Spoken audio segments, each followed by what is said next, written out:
जानवी चिंचोलीकर हिला विनंती करू, कष्ट केल्याशिवाय प्रयत्न केल्याशिवाय हे साध्य होणार नाही.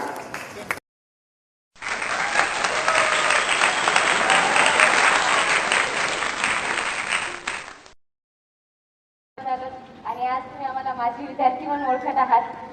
मी पण तीच आहे जी एकेकाळी इथंच बसून भाषण ऐकत होते आणि आज इथे येण्याची संधी मिळाली ही माझ्यासाठी माझ्या परिवारासाठी खूप अभिमानाची गोष्ट आहे.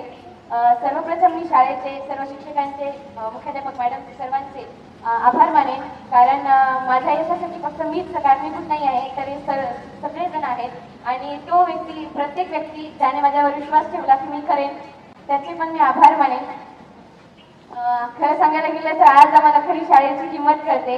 आज आम्हाला शाळेची खूप आठवण येते, शाळेची, सर्व शिक्षकांची, शाळेमध्ये खेळलेल्या मजा, सरांचा खाल्लेला मार आणि त्यापेक्षा सर्वात महत्त्वाचं आमच्या शाळेची खिचडी. कधी तेलंग मामा बेल वाजवतात आणि कधी आम्ही खाली येऊन खिचडी खावं असं वाटतं. आणि त्यापेक्षा महत्त्वाचं सर 2 मिनिट वॉशरूमला जाऊन येतो म्हणत 15 मिनिट तिथंच बसणं, या सर्व गोष्टी आज खूप आठवतात. मी जास्त काही बोलणार नाही, कारण मला माहित आहे ऊन आहे आणि तुम्ही सगळेजण बोर होतात, कारण मला माहित आहे मी पण तेच होते जे तुम्ही आज आहात.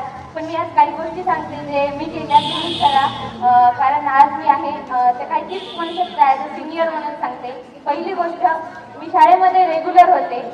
रेग्युलर राहण्याचं एक खूप महत्त्व असते, कारण माझे जेवढे पण डाऊट होते, जेवढे पण शाळेत शिकवले पॉईंट होते ते सगळे क्लिअर व्हायचे. फक्त मीच नाही तर रिंकू, जानवी, दर्शनी, कांचन सगळेजण आम्ही रेग्युलर होतो. तुम्ही वारेवार सरांना, डी कदम सरांना विचारू शकतो. दुसरी गोष्ट म्हणजे आता तुम्ही 10वीचे विद्यार्थी आहेत त्यांच्यासाठी खास तर तुम्ही मॅक्झिमम क्वेश्चन पेपर सॉल्व्ह करा. याच्याने तुम्हाला जो पेपरचा पॅटर्न असतो ते समजेल, प्रश्न कसे असतात त्याची ओळख होईल आणि आत्मविश्वास वाढतो. आणखी सगळ्यात महत्त्वाची गोष्ट म्हणजे तुम्हाला तुमची जी लिमिट आहे त्यापेक्षाही जास्त मार्क्सचं टार्गेट ठेवा. म्हणजे जर तुम्हाला वाटत असेल मला 50 मार्क पडतात तर तुम्ही 70-80चं पकडा, तर ॲटलिस्ट 65 तरी पडतील. याच्याने काय होतं, तुम्ही तेवढ्या मार्क्ससाठी प्रिपेअर होता. माझं जर तुम्ही पास्ट बघाल तर मला 7वीला 85 मार्क होते, 8वीला 88, 9वीला 90, त्याच्यानंतर 10वीला जी हाफ टर्मला झाली होती ते 92, असे एवढे मार्क होते.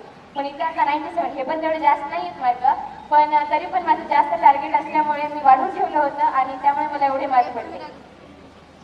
आणखीन एक गोष्ट सांगायला गेली म्हणलं तर रिंकू माझी खूप चांगली मैत्रीण आहे. एक दिवस मी ती इथेच असं बसून आम्ही विचार केला होता की एक दिवस आपण पण तिथे थांबूत आणि आपला पण एवढा सत्कार केला जाईल आणि आज आम्ही इथे आहोत. तर धन्यवाद. मला माहीत आहे की थोडंसं बोलेल म्हणून बरंच काय बोलले, पण धन्यवाद सर, मॅडम. तर आमचा एवढा चांगला सत्कार करणार आहे त्याच्याबद्दल आणि आमच्या आयुष्यात पुन्हा एक खूप चांगला